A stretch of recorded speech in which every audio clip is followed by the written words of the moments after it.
Meus irmãos, boa noite.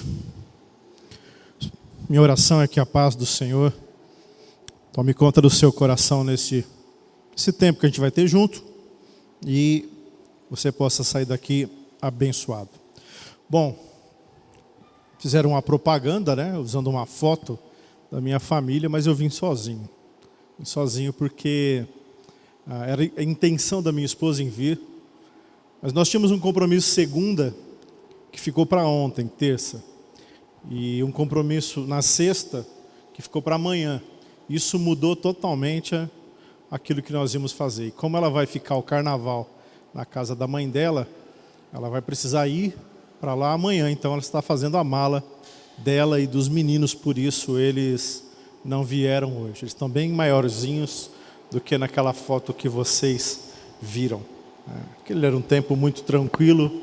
Eles não pulavam janelas, eles não subiam na cerca elétrica, coisas bem mais tranquilas do que este período agora. Mas graças a Deus estão bem. Falando em perguntas, né, me perguntaram da minha família, minha esposa é Diane, os dois meninos, os gêmeos, o Saulo e o Heitor. Mas voltando a falar na questão das perguntas, né, eu gosto muito quando estou assistindo o jornal, prestar atenção em algumas perguntas que os repórteres fazem. Às vezes são perguntas assim impressionantes, se pensar que alguém estudou, fez jornalismo e faz uma pergunta daquela. Por exemplo, um dia era primavera e falando sobre as flores, a repórter pergunta para um senhor qual que era o segredo daquele jardim tão bonito. Aquele senhor, já bem velhinho, olhou para ela e respondeu: trabalhar muito nele, todos os dias. Não tem segredo. Você quer ter um bom jardim? Trabalhe nele todos os dias.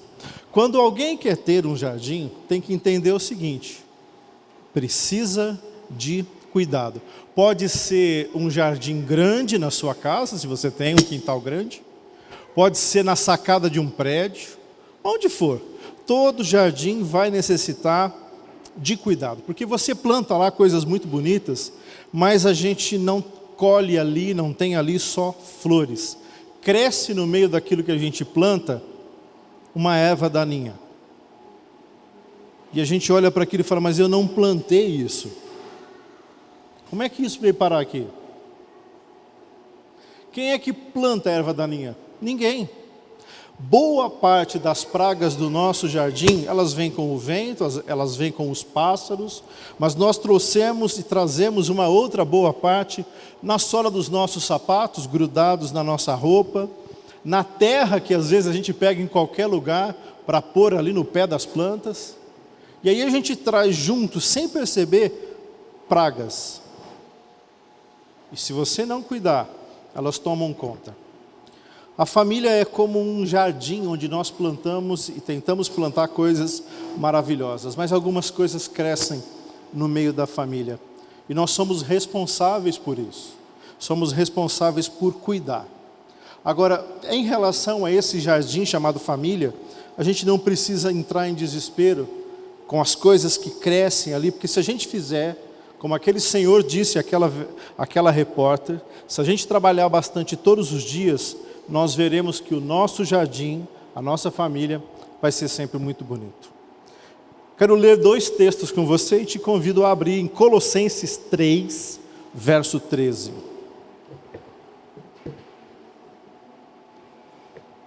Colossenses 3, verso 13. Colossenses 3, 13. Suportai-vos uns aos outros, perdoai-vos mutuamente. Caso alguém tenha motivo de queixa contra outrem, assim como o Senhor vos perdoou, assim também perdoai vós. Agora, para a frente, Hebreus 12.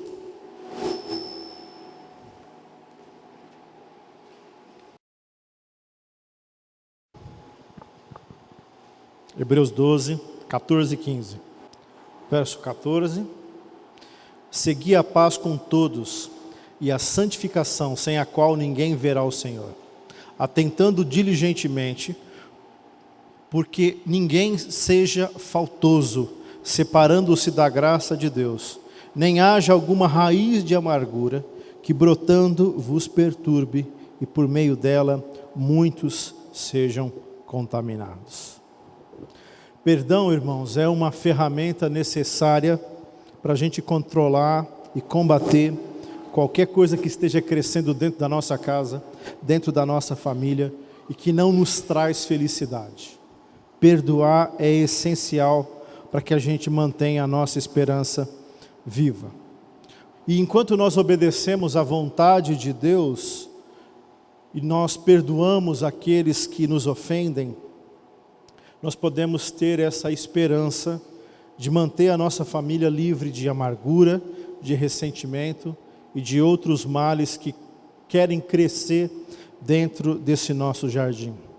Para a gente manter esse jardim maravilhoso chamado família, queria pensar algumas coisas com vocês. Primeiro, irmãos, sem perdão é impossível conviver com outra pessoa. Sem perdão é impossível conviver. Onde não tem perdão, a primeira coisa que vem a brotar, sabe o que é? Desejo de vingança. Não me levou na casa da mamãe? Não vou lavar sua roupa de futebol.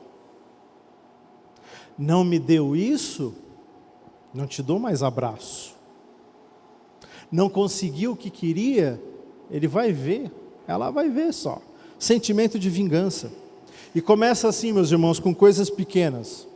Como aquela praguinha que vai crescendo, lança raízes e joga suas sementes no solo e aí começa a infestar tudo, impedindo que você consiga já caminhar direito no seu jardim.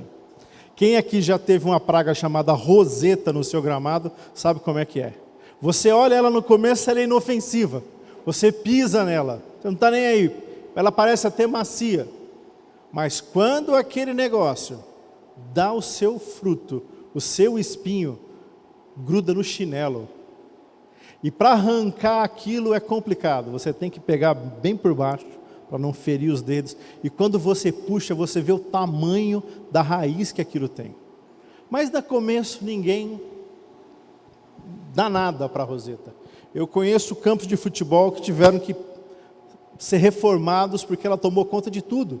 Então o pessoal não conseguia mais jogar bola. Mas começou assim, ó. Dizem que a semente dela vem pelo vento. Ninguém vê, ninguém sabe onde é que começou.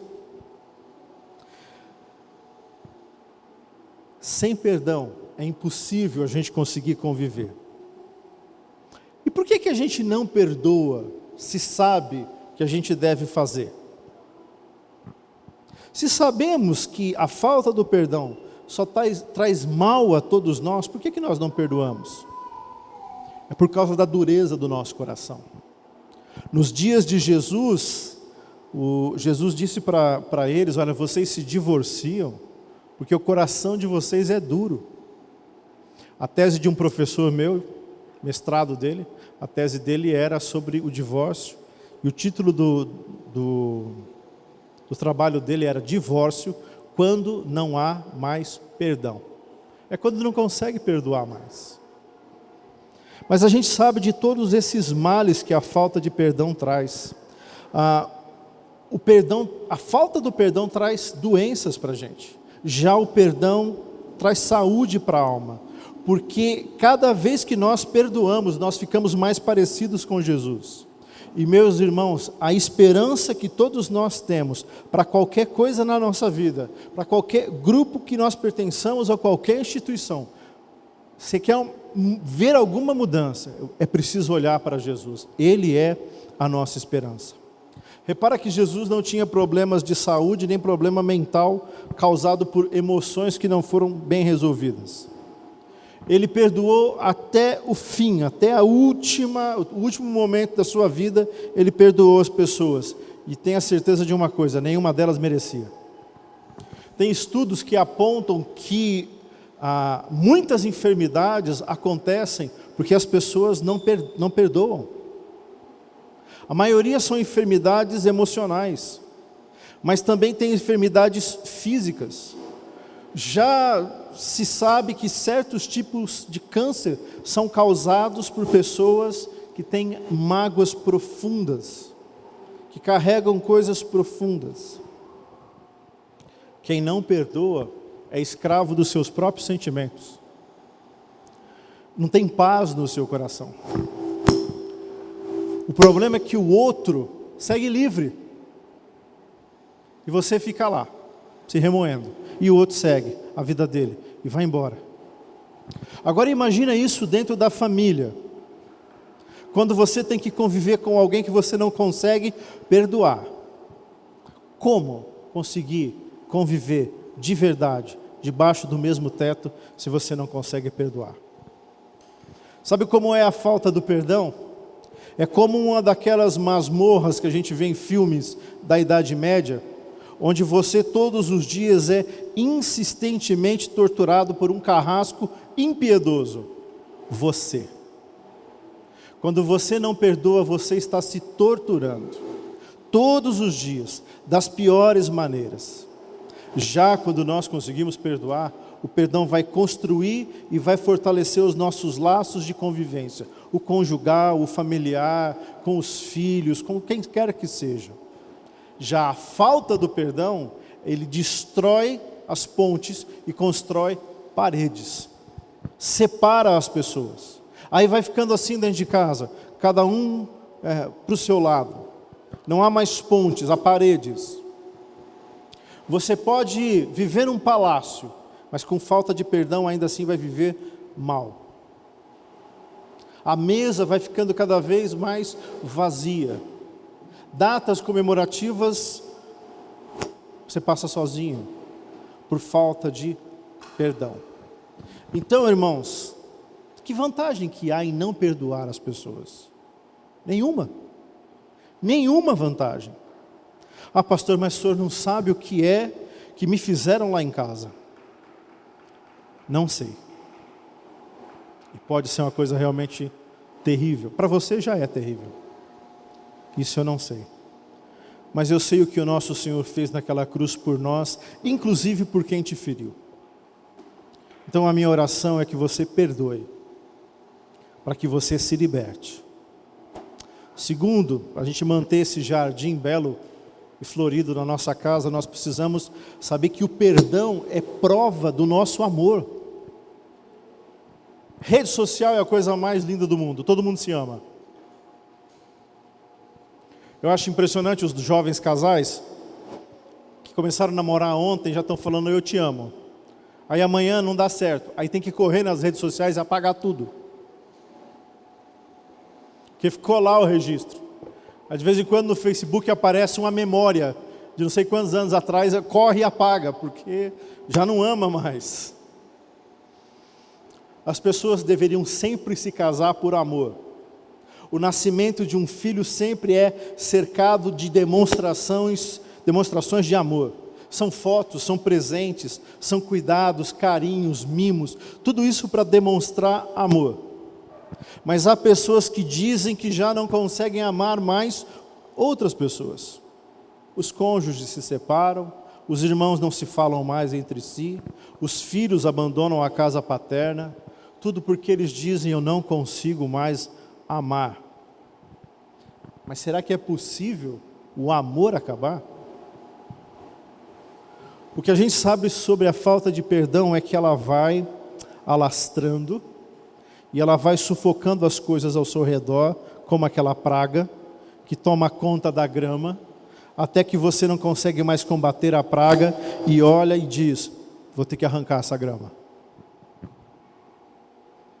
Daí você chama alguém que arranque a grama profundamente, com raiz, com tudo, para levar tudo embora.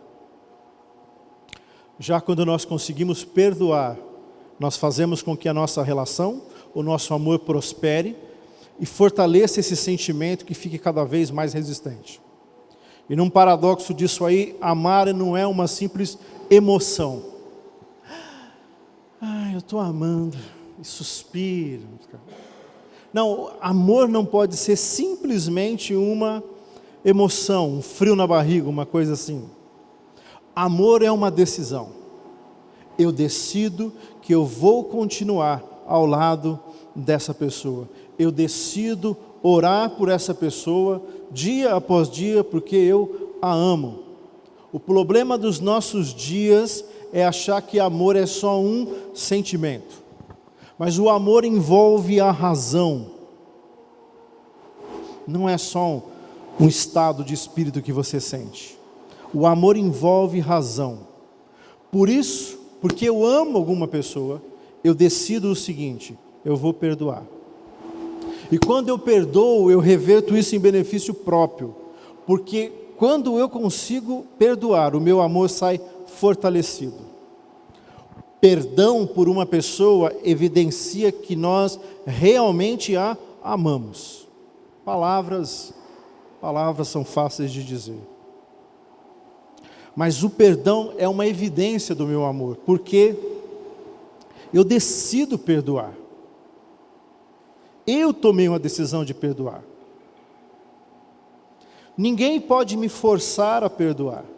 Ninguém pode comprar o meu perdão. É uma coisa que eu tenho que dar. E quando eu perdoo, eu estou demonstrando paciência, benignidade, que eu não estou inflamado em ciúmes, que eu não tenho vaidades, que eu não tenho soberba de achar que eu sou sempre certo. Eu posso sofrer, eu posso acreditar, eu posso esperar e eu posso suportar, porque tudo isso são características do amor. Olha bem para Jesus, 3 anos com aqueles homens. 3 anos. E a Bíblia diz que ele os amou até o fim. Essa é a descrição que João, no capítulo 13, verso 1, usa para abrir a passagem do lava-pés. A passagem do lava-pés começa assim: e tendo amado os seus, os amou até o fim. Inclusive Judas. Sabe o que é mais escandaloso para nós daquela passagem? É que ele lavou o pé de Judas. Lavou o pé de Pedro, que tinha dito: eu não vou te negar. Lavou o pé de todos eles. Um autor chamado Max Lucado, ele narra essa cena assim: as mãos que esculpiram o universo, que criaram montanhas e mares, agora esfregam os dedões sujos do pó da Palestina, porque ele os amou até o fim. Aliás, o amor de Jesus possibilitou para aqueles homens o perdão daquilo que eles iam fazer ainda, como foi também o caso de Pedro. Aliás, voltando a pensar em Judas, né? Lá no jardim ele chama Judas de amigo. E na mesa, Judas está próximo dele e ele mete a mão no prato com ele. O que é essa história de meter a mão no prato? Porque é o seguinte, a refeição era a Páscoa. E a carne era um molho, mais ou menos uma carne ao molho, como a gente faz. E você pegava o pão, que não é igual ao nosso, parece mais uma massa de pizza. Então você fazia um bocadinho com aquilo, enchia aquilo de carne e molhava naquele molho e comia. E Judas fazia isso com a carne, com o prato que estava do lado de Jesus. E Jesus sabia que ele ia traí-lo. Mesmo assim. Aliás, é interessante quando João pergunta, porque Pedro cochicha para ele, né? Vê quem é aí. Senhor, quem é? Jesus não expõe Judas. Eles só vão entender depois. Porque uma das coisas do amor, uma das provas do amor é o perdão. Jesus não queria que ninguém ficasse com raiva de Judas. Racionalmente, Jesus não permitiu que aquele ato mesquinho de Judas fosse, que a atitude de Judas, que aquilo fosse o Senhor da sua vida. Tem gente que fala assim: não, eu sou assim por causa do meu marido. Não, eu sou assim porque a vida me maltratou demais. Não, Jesus não permite que aquela atitude de Judas comande a vida dele. Jesus continua confiando no Pai. Jesus é a nossa esperança em casa, na sociedade, onde quer que seja. Jesus é o modelo. E por fim, perdoar, irmãos, é sacrificar o nosso próprio direito do ressarcimento. É esquecer da dor, é assumir o prejuízo. Vou explicar para você. Alguém em casa quebrou alguma coisa valiosa que você tinha? Ou uma coisa que para você era preciosa? Essa pessoa deve ou te ressarcir porque ele quebrou, ou em caso do objeto ser insubstituível, ela deveria ser punida. Quebrou. O que você faz? Perdoa. E quando você perdoa, você fica com o prejuízo. Perdoei, não vou ressarcir. Ele não vai ser punido. Fica com o prejuízo. Mas quando você fica com esse prejuízo, você mostra por amor àquela pessoa que o relacionamento de vocês é mais importante que aquilo que quebrou. Os meus filhos quebram muita coisa em casa. São crianças pequenas. E aí vai tudo para um quarto que tem lá, que eu já estou chamando de oficina do Gepeto. Lembra aquele do boneco do Pinóquio, que ele consertava brinquedos? Não, sou eu já em casa. Às vezes eles até esquecem que o brinquedo existe de tanto tempo que eu demoro para consertar. Mas eu tento. E eles já são assim, papai, conserta. Vai colocando lá. A gente vai tentando consertar. E às vezes eles pegam o que é meu e quebram. Me chateia. Mas os meus filhos são mais importantes do que qualquer uma das coisas que eu tenha. O que a gente não pode fazer em prol de, você é mais importante do que aquilo, é negar que você ficou triste. Puxa, era uma coisa que alguém te deu, é lembrança de alguém às vezes. Se sua linguagem do amor é presentes, você gosta de dar e receber presentes, puxa, um presente é uma coisa que você guarda com carinho. E aí alguém vai e quebra, você fica chateado. E as pessoas precisam entender que aquilo é valioso para você, mas acima de tudo, elas têm que entender e acreditar que elas são mais valiosas do que o dano que você sofreu. E você sofreu um dano e é seu, e você perdoa. Isso vai servir para qualquer outra coisa, além de objetos. Coisas como ofensas, como grosserias, como esquecer uma data. Você não lembrou que é nosso aniversário de casamento. Você não lembrou que é aniversário de mamãe. Às vezes eu não lembro nem do aniversário da minha mãe. Sei que a minha sogra faz aniversário agora, dia 24. Que a minha esposa já me disse várias vezes. Mas senão eu vou esquecer. A mãe não é minha. A gente esquece datas importantes. Eu tive a sorte dos meus filhos nascerem no dia 5 de setembro. Porque o meu aniversário de casamento é 4 de setembro. Então eu já estou associando, eu nunca vou esquecer, uma coisa com a outra. Mas a gente esquece datas. E tem gente que fica magoadíssimo com isso. Assume o prejuízo. Perdoa. Fica livre. Terceiro lugar. O perdão, ele é restaurador, irmãos.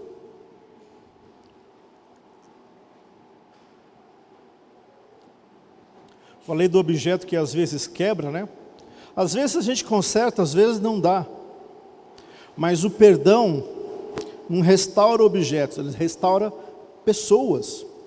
Deus não criou o ser humano para dar perda total. Sempre há uma maneira de restaurar o ser humano.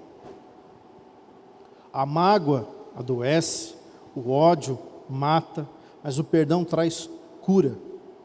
E isso é mais do que uma frase de impacto de rede social, é a mais pura verdade, porque o perdão é uma coisa terapêutica.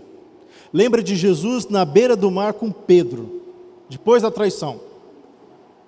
O que Pedro tinha voltado a fazer? Ser pescador. Coisa que Jesus tinha posto um fim 3 anos antes. Mas agora ele traiu Jesus, ele fala, eu vou pescar. Ele volta a ser pescador. E olha que coisa maravilhosa na didática do Senhor Jesus. Se foi na beira da praia que ele chamou Pedro, depois de uma pescaria ruim. Agora é na beira da praia que ele chama Pedro de novo, ele restaura Pedro depois de uma pescaria ruim.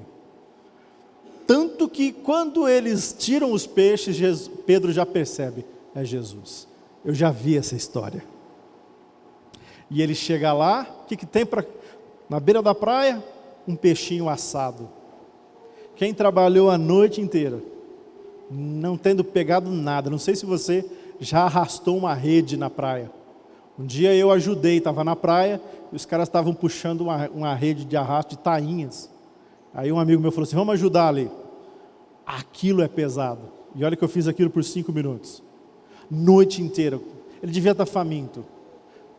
Jesus vai e prepara um peixinho, para que tenha assim uma conversa e uma restauração. Eu queria dizer uma coisa muito simples para você sobre o perdão em relação à comida. A gente não come com quem não gosta. Pessoas que te chamam para comer, pode saber que ela gosta de você.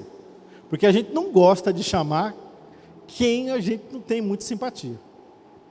A gente gosta de comer com gente que a gente ama. E Jesus faz isso com Pedro, porque ele quer restaurar aquele homem naquele momento. Agora, você conhece gente amargurada?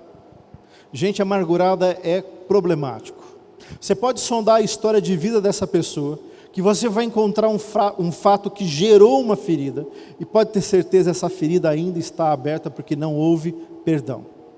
Gente amargurada tem o estranho desejo de fazer com que as pessoas ao seu redor sofram, porque gente amargurada detesta a felicidade. Eu ouvi um sermão de casamento que falava que era necessário o casal tomar cuidado com as pequenas coisas que chateavam a relação. Nós ligamos quando os ferimentos são grandes, mas quando o ferimento é pequeno, a gente não dá muita bola. Se você faz um corte que precisa de pontos, você vai ao hospital, mas você faz um cortinho ali, você fala, não, foi um cortinho à toa, uns chupam o sangue, lava a mão, deixa a mão para cima, coisas assim, e tudo bem. Mas pequenos cortes também infeccionam. Pequenos cortes também têm o poder de trazer bactérias e trazer coisas que podem te matar.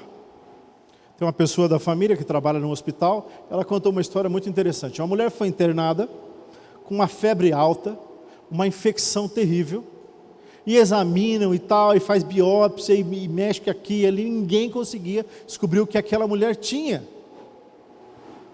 Aí num procedimento lá, a médica, a enfermeira, esbarrou no pé dela e ela, ai! Falou, o que foi? Não, é que eu tenho uma unha encravada. Como a paciente todas as vezes estava calçada de meia, por causa do ar-condicionado do quarto, ninguém nunca tinha olhado os pés dela. Ela tinha uma unha extremamente infeccionada. E a médica olhou para aquilo e falou assim, é aqui. E aí, em vez de chamar um outro médico, chamaram uma podóloga, que deu um jeito, fez uma limpeza, uma asepsia, curou aquele dedo, e aquela mulher foi embora para casa. E ela falou assim, quer dizer que o meu dedão ia me matar? A médica falou, é. A gente se preocupa com grandes cortes, mas às vezes esquece de uma pequena coisinha, porque acha que não é nada.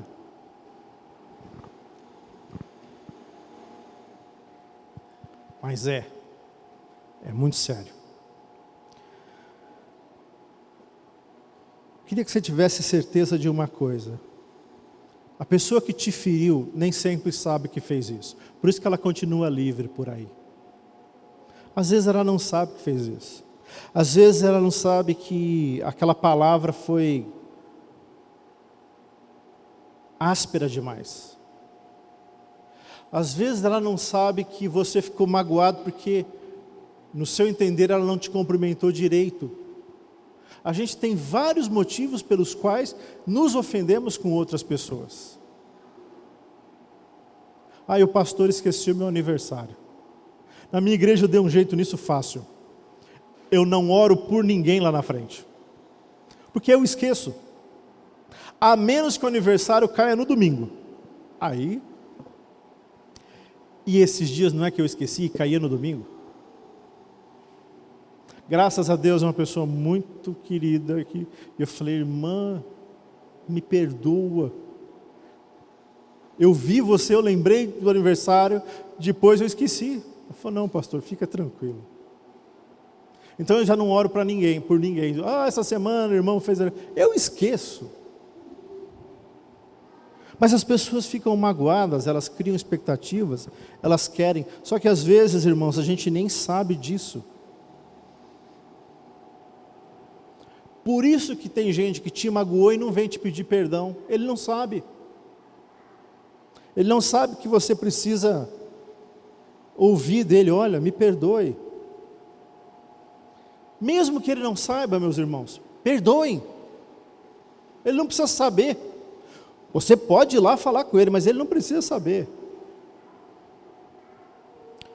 Falei em divórcio, né, agora há pouco, lembrando desse texto novamente, que Deus permitia o divórcio, Deuteronômio 24, de 1 a 4, mas era por causa da dureza do coração, porque o plano de Deus sempre foi de restaurar. Às vezes uma parte não quer, e a gente não pode forçar também, mas o plano de Deus sempre foi restaurar. Mas a gente não consegue se livrar de tudo. Não dá para se divorciar de filhos com quem a gente não se entende, dos nossos pais, dos nossos irmãos, mas com a ajuda de Deus a gente consegue restaurar o amor. Porque Jesus disse a Pedro lá, depois da traição, na beira do mar, assando o peixinho: Pedro, cuida das minhas ovelhas. Isso é restauração. Para terminar sobre a restauração, eu queria que você soubesse que você não tem o direito de não perdoar as pessoas. Você não tem esse direito. Se a pessoa se humilha diante de você e vem pedir o seu perdão, você tem que perdoar. Em nenhum lugar da Bíblia nós somos autorizados a continuar cutucando a ferida de alguém para ver sangrar. Eu particularmente acredito que se Judas não tivesse tirado a sua própria vida, ele teria recebido perdão assim como Pedro recebeu. Eu acredito nisso, porque Jesus perdoa, sempre perdoou. Aliás, na cruz ele ainda diz isso: Pai, perdoa, eles não sabem o que eles estão fazendo. Estão ali batendo, cuspindo, cutucando, xingando, e Jesus tem compaixão daquelas pessoas.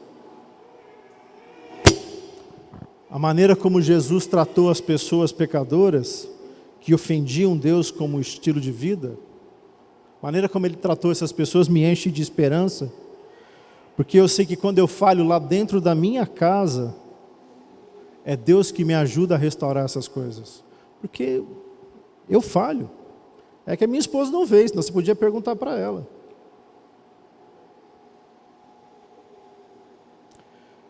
Essa semana eu recebi uma imagem da internet, uma coisa da internet, que continha as 5 palavras mais difíceis de pronunciar da língua portuguesa. As palavras são, vamos lá: otorrinolaringólogo, paralelepípedo, desoxirribonucleico, esternocleidomastoide, e a última difícil, talvez a mais difícil, é perdão. Que palavra difícil de dizer. Fui pastor de adolescentes 11 anos. E vi muitas vezes as conversas assim: foi mal, hein? Pisei na bola, né? Então, desculpa aí. E quando a coisa era muito ruim, a frase era: tudo começava com né? Foi mal mesmo, né? Raríssimas vezes eu escutei alguém dizer assim: me perdoe.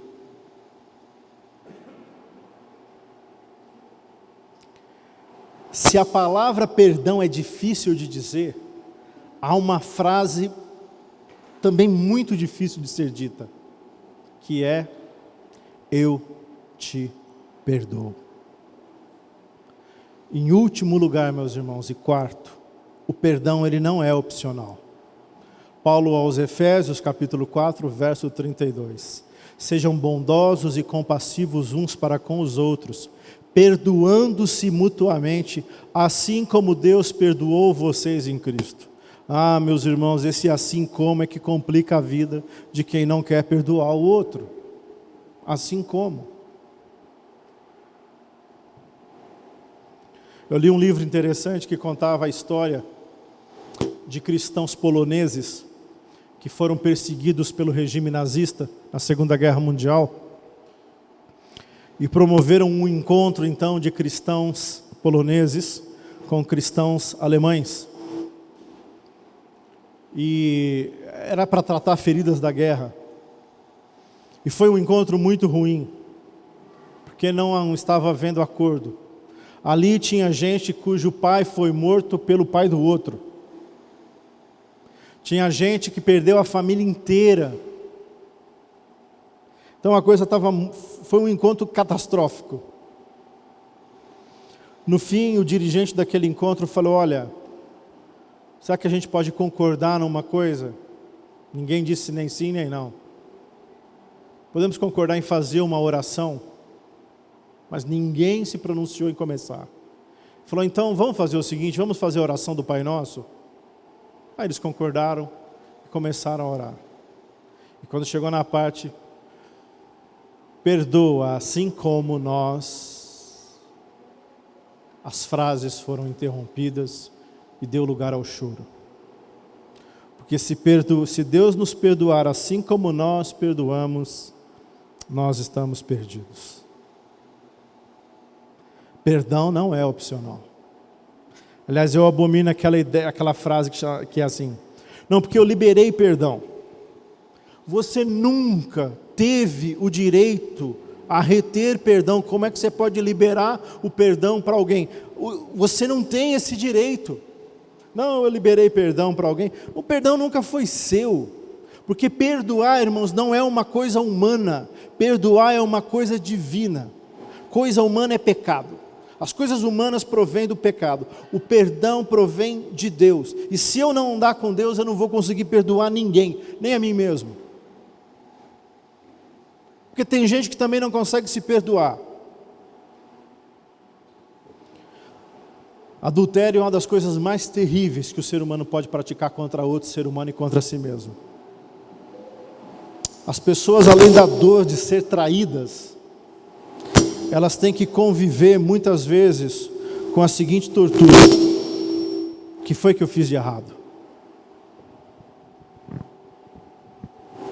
Converso com pessoas que caíram em adultério e pessoas que foram traídas, e as traídas muitas vezes se dizem e perguntam: onde é que eu errei? Qual é a minha culpa? E essa pessoa não consegue se perdoar. Eu preciso perdoar os meus próprios erros, porque eu fui perdoado por Deus. Não tem por que eu não perdoar a mim mesmo. Mas eu preciso perdoar as pessoas por uma razão muito simples. Aqui, todos nós aqui, só estamos aqui por uma coisa: nós fomos perdoados. A igreja é a comunidade de gente que foi perdoada por Deus. Só pode fazer parte da igreja invisível de Deus, daquela que é em todos os tempos, do seu início até o fim. Só pode fazer parte dessa igreja e ser salvo aqueles que um dia foram perdoados por Deus. Senão a gente não é povo de Deus. Agora, como que eu, da comunidade daqueles que foram perdoados, não perdoo os outros? Que direito eu tenho nisso? Não, pastor, mas eu não consigo esquecer. Ok. Miqueias 7, 18 a 20 diz que Deus nos perdoa e Ele não se lembra mais dos nossos pecados. Isso quer dizer que Deus não vai cobrar mais pelos nossos pecados, porque os nossos pecados foram perdoados. A dívida foi paga e não se fala mais nisso.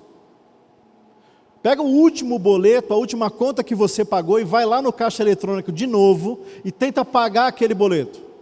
O sistema não aceita, porque foi pago já. Não há mais dívida a ser cobrada. Aí Deus perdoou os seus pecados, pagou pelos seus pecados, e você diz que não consegue se perdoar e não consegue perdoar o outro. Deus esqueceu. Agora, esquecer, irmãos, não é amnésia. Não se apaga da memória o que o outro fez, se apaga a dívida, ou seja, eu não ligo mais. É como uma cicatriz que você deve ter no seu corpo. Você sabe como, quando e o que foi que te cortou, mas não dói mais. Não te incomoda mais. Eu sei dos pecados que fizeram contra mim, mas eles não me incomodam mais, porque senão eles não teriam sido perdoados. Eu já demorei a perdoar pessoas. E isso me causou coisas terríveis.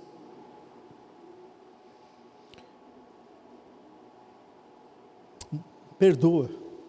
Não porque a pessoa merece, mas porque Deus diz para perdoar. Agora, se a gente não se manter perto de Deus, em comunhão diária com Deus, como aquele jardineiro que todos os dias olha para o seu jardim para arrancar as suas pragas, nós não vamos conseguir ter esperança, porque nós vamos olhar as pragas, nós vamos olhar o defeito dos outros. Então eu preciso perdoar dentro das minhas casas e não jogar na cara do outro o passado dele quando houver uma nova desavença, porque vai haver. Você perdoa o camarada hoje, amanhã ele faz a mesma coisa. O que você faz? Você perdoa de novo. E tenta ajudar ele a não tornar a repetir aquele erro. Quantas e quantas vezes eu digo aos meus filhos, não faz isso. Eles fazem. Às vezes dura minutos. Não é de um dia para o outro, são minutos. E eles fazem. E eu preciso perdoar. Às vezes eu preciso corrigir, mas sempre na intenção que eles melhorem. Eu preciso perdoar, porque em nenhum lugar existe a escolha, a possibilidade de eu dizer, não, eu não posso perdoar, ou agora não tem por que perdoar. O que difere o cristianismo de todas as outras religiões é a graça de Deus dada por nós. Porque a gente não merecia aquele perdão. Não merecia. O escritor irlandês C.S. Lewis disse que Deus nos perdoa não porque nós somos amáveis, mas sim porque Ele é amor. Eu fui perdoado por causa do amor de Deus que eu recebi. Como eu vou negar às outras pessoas? Não tem escolha. Tem que perdoar. Pastor, mas eu não consigo. Eu sei, mas você precisa. Meus 2 filhos começaram com um negócio de que quando eles brigam um com o outro, não é que eles gostem de brigar, eles gostam de brincar, mas às vezes extrapolam, né? Às vezes sai um roxo, um choro, e a gente fala, pede perdão para o mano.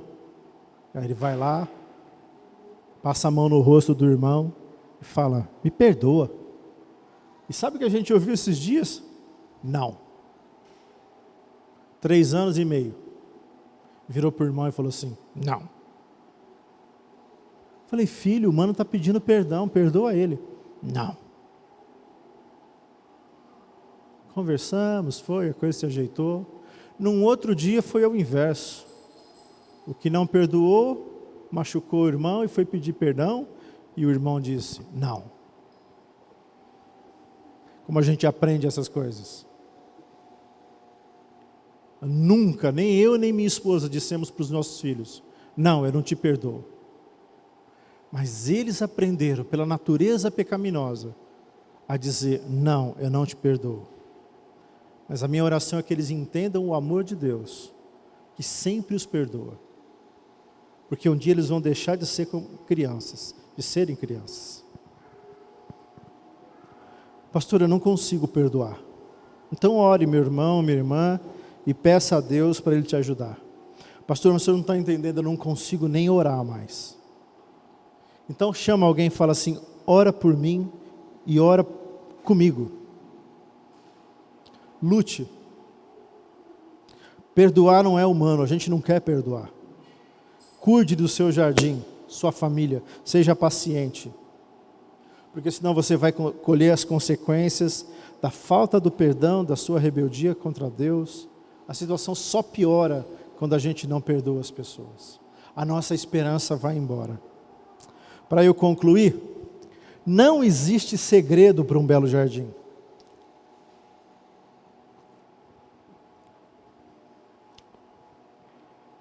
Assim como não existe segredo para a gente ter uma família melhor. Eu disse melhor, não perfeita. Não tem família perfeita. Não existe. A família de Jesus era uma família bem complicada. Aliás, quando o pastor Azael me convidou, eu pensei em falar na família de Jesus. E eu vim trabalhando essa ideia durante todo aquele tempo, de lá até aqui. Mas nos últimos dias, Jesus me trouxe a esse texto, para a gente refletir sobre isso. A família de Jesus, irmãos, não era fácil, mas Jesus se tornou a esperança deles. No livro Casados e Felizes, do reverendo Hernandes Dias Lopes, ele diz assim: o perdão é uma atitude de amor que visa zerar as contas do passado, mas também a restaurar os relacionamentos quebrados. Perdoar é lembrar sem sentir dor. É como aquela cicatriz. Não existe um lar que possa ser feliz sem perdão. E não há esperança se nós não olharmos para Jesus. Famílias são complicadas e elas precisam se perdoar. Vou te dar 2 exemplos bíblicos. Esaú e Jacó. Eu não consigo ler aquele texto sem chorar. Daquele homem ferido na perna, depois de quase 20 anos de fuga, jurado de morte pelo irmão que ele enganou, trapaceou, o pai, tudo isso. A perna ferida pelo anjo. E o texto diz que ele vai se ajoelhando, o rosto em terra e levantando. E cada vez que ele levanta, o Esaú está mais perto. Eu fico imaginando essa cena. A garganta secando, o discurso pronto. Que ele lembra, ele tem um discurso pronto. Ele levanta e cada vez que ele levanta, está mais perto e perto. E o texto diz que quando eles estão frente a frente, eu imagino esse último levantar de Jacó, olhando de frente para Esaú, o texto diz que eles se jogam no pescoço um do outro e os dois choram. Sabe o que Esaú perguntou para Jacó? Meu irmão, para que tudo isso que você mandou?